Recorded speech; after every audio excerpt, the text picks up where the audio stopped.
Finally, here at 4:30, a unique invasion. A population of hybrid pig, they're boars from Canada. They're making their way into the northern United States, threatening to wreak havoc on crops.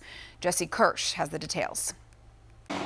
Flying high over a frozen Canadian prairie, Dr. Ryan Brook, a PhD, is on the hunt for so-called super pigs. A super pig is a hybrid between a European wild boar and a domestic pig. We get the benefits of having really thick, warm fur, long legs, big, long nose, razor-sharp tusks, but also large body size and very, very high reproductive output. Associate Professor Brook has been studying feral swine for the past 13 years. He's now sounding the alarm on a huge population of super pigs that have been running wild in the Saskatchewan wilderness for decades. They're the worst invasive large mammal on the planet. Associate Professor Brooks says Canadian pig farmers first bred super pigs in the 80s in an effort to increase pork production. He says when the pork market collapsed in 2001, hundreds escaped captivity. Wild pigs occupy over 700,000 square miles. That's bigger than most countries. And that's a problem for the United States because we already have a massive feral pig problem of our own.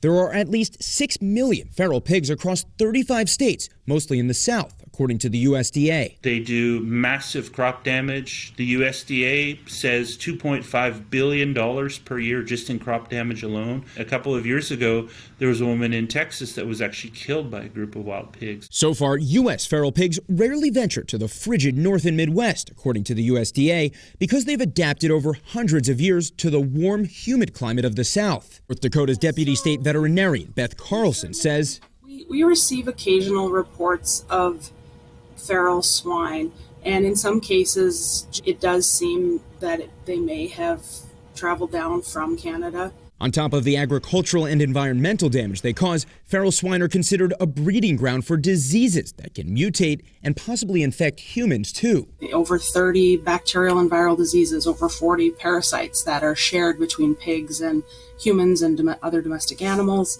Ryan Powers is in charge of eliminating swine in North and South Dakota. Early 2013 or so, we started to receive more reports of what appeared to be these Eurasian boar that were on that northern border of North Dakota. He says that so far they've been able to prevent any wild pigs from establishing a foothold, but eliminating them is a balancing act, and sport hunting is not the answer. The more pressure that feral swine get placed upon them, they do become nocturnal.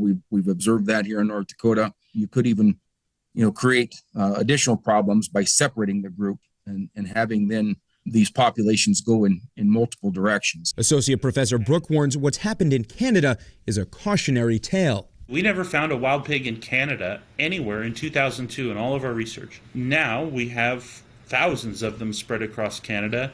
Once they're firmly established, they are there for the duration. You will have them for 500 years. And that's going to do it for the news at 4.